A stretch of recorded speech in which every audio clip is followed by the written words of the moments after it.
Tātad mēs esam šodien tikušies Pierre Ferrand konjaka degustācijā un Plantation rumu degustācijā. Un gribētu izstāstīt pāris vārdos, ar ko šis Pierre Ferrand konjaka nams tik ļoti atšķiras no vispār esošiem mums pieņemamiem lielajiem konjaka namiem. Tātad Pierre Ferrand konjaka nams izmanto vīnogas, kas ražots un novākts tikai Grand Champagne konjakas apgabalā. Ļoti interesanti, ka konjaka nams ir atteicies no vispār pieņemtajiem apzīmējumiem konjaka gradācijā VS, VSOP, XO. Un šim konjaka namam ir pašam sava gradācija un pašam savi konjaka nosaukumi. Šodien mēs garšojam Pierre Ferrand Ambré un Pierre Ferrand Reserve. Un es gribētu pieminēt kaut kādu ļoti interesantu faktu, kas konjakā un konjaka namiem ir liels retums. Un šobrīd var apgalvot, ka Pierre Ferrand konjaka nams ir vienīgais, kurš konjakā piedāvā iztur arī rums. Šī gadījumā rum plantation.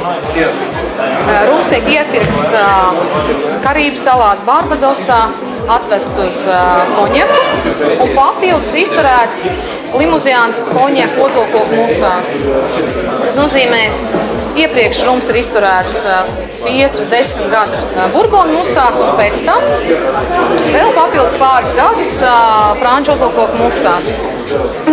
Rums Plantation 2000 ir interesants ar to, ka papildus burbonu mucām viņi iztur šeriju vīnu mucās un pašās beigās mazliet arī konjaka mucās. Mucas tiek izmantotas no tā paša Pierre Ferrand konjaka nama, tās pašas senās mucas, kurās pirms tam ir gulējis konjaks.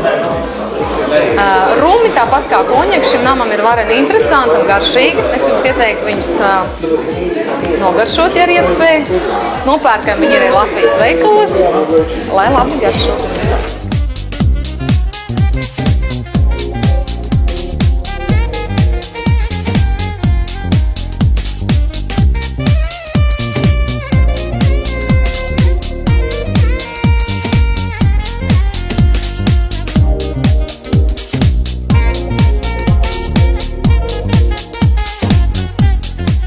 Konjaku drīkst saukt tikai to brendi, kas tiek ražots Francijā konjakas reģionā. Konjaka ražošanā izmanto tikai vienu noteiktu vīnogu šķirni.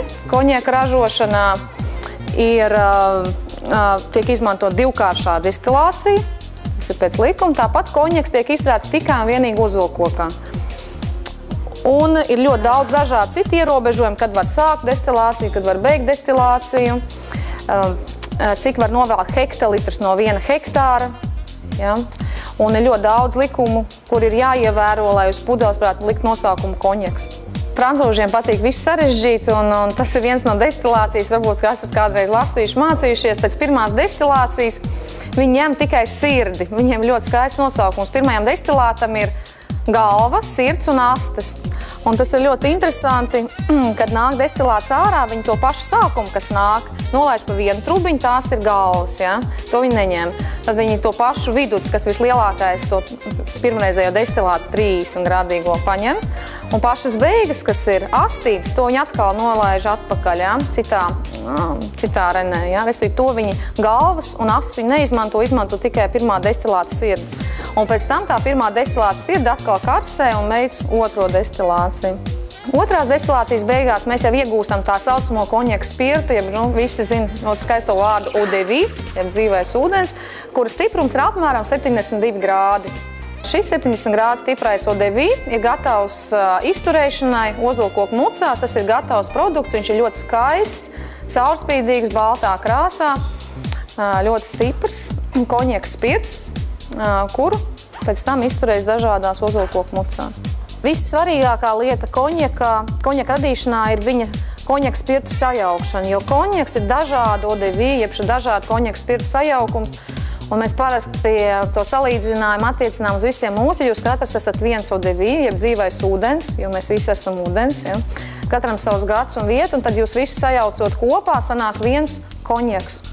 Ja, tas pats apmēram ir attiecās arī uz konjaku. Ir dažādi eau de vie, dažāda vecuma, dažādu gadu, dažādu mucu, dažādu raksturu. Viņi tiek sajaukt kopā un rodas konjaks. Un tas konjaka radīšanā ir pats svarīgākais.